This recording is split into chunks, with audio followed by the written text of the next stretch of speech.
आज चाहिँ भने चालक भ्लगमा तपाईहरुलाई एउटा टिप्स दिन मन लाग्यो। टिप्स के भन्नुहुन्छ भन्देखि चाहिँ जसले पनि गाडी चलाउनु हुँदैछ, सिक्नु हुँदैछ, सिक्नु हुनेहरुको लागि अथवा यो तीनटा कामले के गर्छ भन्ने खालको कुराहरु देखाउन गइरहेको छु मैले प्र्याक्टिकली गरेर।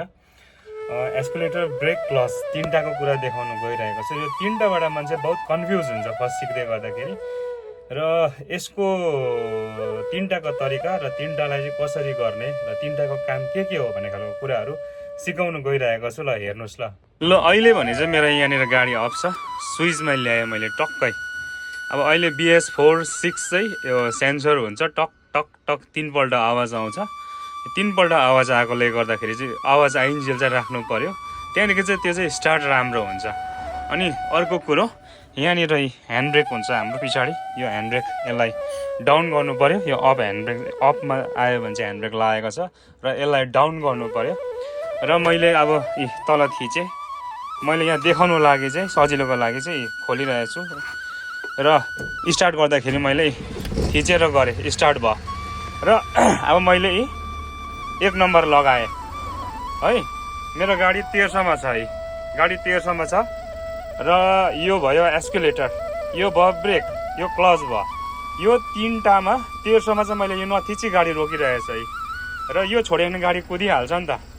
अनि तपाईहरुलाई मैले यो कुरा चाहिँ एकदम सजिलो प्रकारले देखाउन गइरहेको छु र यो छोडेर गाडी कुदेको देखाउँछु है त। अब हेर्नुस् है, यो छोड्दैछु मैले, बिस्तारै छोडे। अब त्यो चाप्नु परेन नि त पल्लोपट्टि, छोडे है। देख्नु भयो है, 1 नम्बरमा चाहिँ यो छोडेर पनि गाडी कुदिरहेछ है, मैले केही थिचेकै छुइनँ।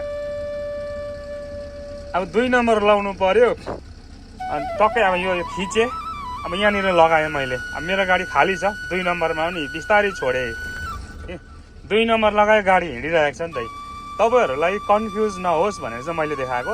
यो चाप्यो भने कुदे एस्केलेटर, अब यो ब्रेक गर्यो भने चाहिँ यो र यो थिच्नु पर्यो।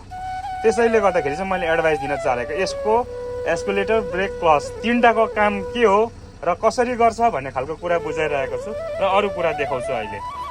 र मैले आज गाडी कसरी सजिलो प्रकारले चलाइन्छ भन्ने खालको कुराहरू देखाउन गइरहेँ। र यो तीनटा चिजले मान्छेले कन्फ्युज हुन्छ र तीनटा चिज चाहिँ कसै कसै गरेर चलाउँदाखेरि थिच्दाखेरि चाहिँ ठिक हुन्छ भन्ने खालको कुराहरू देखाउन गइरहेको छु। र तीनटा चिजमा 2टा थिचेर चाहिँ म 1 नम्बर लगाएर मान्छे बिना पनि गाडी कुद्छ त्यो पनि देखाउन गइरहेको छु। र यो राम्रोसँगले बुझ्नुहुन्छ होला, यो चिजहरू पनि देखाउन गइरहेको छु।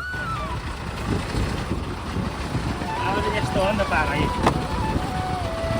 त्यसरी चाहिँ गाडी चलाउनु पनि सकिन्छ।